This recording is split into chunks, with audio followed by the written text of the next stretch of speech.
आपकी गर्मी की छुट्टी खत्म, ग्रीष्मकालीन अवकाश खत्म, फिर से आपके विद्यालय खुल चुके हैं और हम लोगों ने दो लेसन लगभग हर सब्जेक्ट में पढ़ा दिया था, ठीक है। लेकिन हम जानते हैं कि आप लोग थोड़ी बहुत चीजें भूल रहे होंगे। तो आज आपका पहला दूसरा दिन है, इसलिए हम किसी को परेशान नहीं करना चाहते हैं। एक बार हम चाहेंगे कि हम अपने बच्चों के लिए फिर से मेहनत कर लें, रिविजन कर लें। हालांकि इसमें कुछ लोगों को बहुत अच्छे से सारी चीजें पता है, लेकिन हम समय न बर्बाद करते हुए अपनी जो योजना देखिए, आप लोग के लिए योजना सब अप्रैल से बन रही थी ये सारी चीजें, तो अब जो योजना के हिसाब से हम लोग को पढ़ाना है, हम लोग की जो डायरी मेंटेन है, समझ रहे हो ना, इसमें जो हम लोग लिखे थे तो ना, इसी हिसाब से हम लोग को पढ़ाना है। तो आज हमको आपको संख्याएं, मैंने फिर से रिवीजन में आपके लिए संख्याओं को रखा है। तो आइए हम संख्या के बारे में जानकारी प्राप्त करते हैं। जैसे आप संख्याओं के बारे में अभी क्या जानते हैं सर जी, 2, 4, 3, 2, 12, 15, 18 ये सब क्या है, संख्या है ना। लेकिन अगर कोई और अच्छे से बात करे कि बच्चों को हमारे अच्छे से सर जी बताए हैं, तो उस समय के लिए हम आपसे कैसे आप हमें बताएंगे, या फिर आपसे हमारे कैसे चीजें क्लियर होंगी कि क्या है। तो हम संख्याओं के बारे में बताएंगे, संख्याएं क्या है। ठीक, आप जानिए संख्या क्या है, गणितीय अंक है। क्या है, गणितीय अंक। क्योंकि आप गणित पढ़ रहे हैं, आपकी किताब का नाम गणित ज्ञान है, तो आप गणित पढ़ रहे हैं, तो जो भी आप संख्या है यहाँ पे वो क्या है, अंक गणितीय मान है। संख्या क्या है, अंक गणितीय मान। इसका इस्तेमाल मुख्यतः हम 3 प्रकार से कर सकते हैं। 3 प्रकार से इसका जो है इस्तेमाल हम करते हैं। ये हम संख्याओं के बारे में आपके अंदर कंसेप्ट डेवलप कर रहे हैं कि आप कभी भूले ना। जैसे संख्याएं क्या है, संख्याओं के बारे में आप करें, जैसे कोई कह दिया कि अगर जैसे यहाँ ढेर सारा ये रखा हुआ है, ठीक है, या मेरे हाथ में ये सब चीजें हैं, तो हम कहेंगे बेटा ये कितना है ना, तो आप कहते हो 10 है सर, 8 है। तो ये सब क्यों बताते हो, क्या करते हो, इससे पहले गिनते हैं। क्या करते हैं, गिनते हैं। गिनेंगे 1 2 3 4 5 6 7 8 9 ऐसे आप गिन लेते हैं। तो इसको क्या करते हैं, गिन लेते हैं। तो संख्या हमारी क्या सहायता करता है, गिनने में सहायता करता है।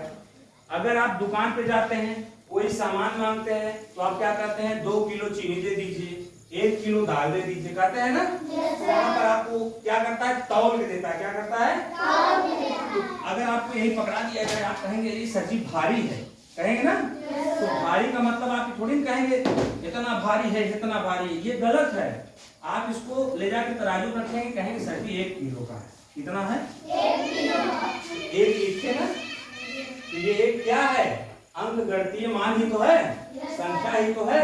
तो संख्याओं का इस्तेमाल मापन में भी किया जाता है। और तीसरा होता है, संख्याओं का इस्तेमाल कहाँ होता है, आपके नामकरण में। नामकरण में कैसे होता है, जैसे आपका आधार नंबर होता है ना, आपका आधार नंबर डालने के बाद पता चल जाता है कि कौन इसका किसका आधार नंबर है, आदमी कहाँ का है, इसके पापा का नाम क्या है। समझ में बात।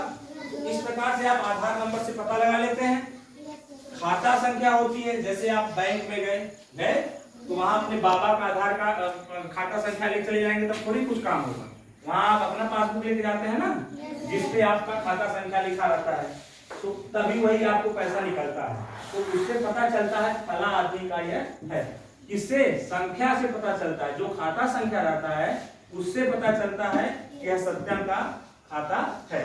तो इस प्रकार से संख्या क्या है, संख्याएं वे गणितीय वस्तु हैं जिनका, या ये वे गणितीय चीज है, या वह गणितीय समझ है जिसकी सहायता से हम मुख्यतः 3 कार्य कर सकते हैं। क्या क्या, 3 प्रकार से हमें सहयोग प्रदान करती है। क्या क्या, गिनना, दूसरा मापन, और तीसरा नामकरण। और नामकरण में एक चीज और बच्चों, नामकरण में क्या है, आपका मोबाइल नंबर भी आता है। जैसे आपको फोन करना है, आपके स्कूल पे हमारे डीएम साहब का नंबर, बीएसए साहब का नंबर, और अधिकारियों का नंबर, एसडीएम साहब का नंबर, मेरा स्वतः प्रधानाध्यापक का नंबर, हमारे सहायक अध्यापक, सबका मोबाइल नंबर है ना। तो जब आपको फोन लगाना होता है हमको, तो क्या है, आप डीएम साहब वाले लगाते हैं, तो यही चीज है। ऐसे आप नंबर से हमें पहचान जाते हैं, ये सर जी वाला नंबर है ना। तो आप जब उससे पहचान जाते हैं तो आप हमको से फोन लगा देते हैं। इस प्रकार से संख्या हमारी 3 प्रकार से सहायता करती है, गिनने में, मापने में और नामकरण में। समझ आई बात। अब हम आपको यहाँ पे इसमें से निकाल के चीजें देंगे और आपको हम अब क्लास में कराएंगे कि आप लोग इसको छांटेंगे और हमको गिन गिन के बताएंगे कौन सी चीज कितनी है, कौन सी शेप साइज की चीज कितनी है। ठीक है, उसके बाद हम लोग फिर आगे बढ़ेंगे, संख्याओं के बारे में बताएंगे, कितनी संख्याएं हैं, प्राकृतिक संख्या क्या है, पूर्ण संख्या क्या है, पूर्णांक संख्या क्या है, परिमेय अपरिमेय, जो भी आपके स्टैंडर्ड का हम लोग समझेंगे वो आपको हम चीजें बताएंगे। ठीक है, चलिए अब कुछ गतिविधि कर ली जाए। ठीक, गतिविधि करते हुए तब उसके बाद हम लोग उस टीएलएम का इस्तेमाल करेंगे। इसको आप है लीजिए और इसमें से और जो चीजें हैं निकाल रहे हैं, इसमें से और निकाल के लीजिए, पकड़ लीजिए, सब लोग छाटिए और हम दे रहे हैं हम लोगों को। ठीक है।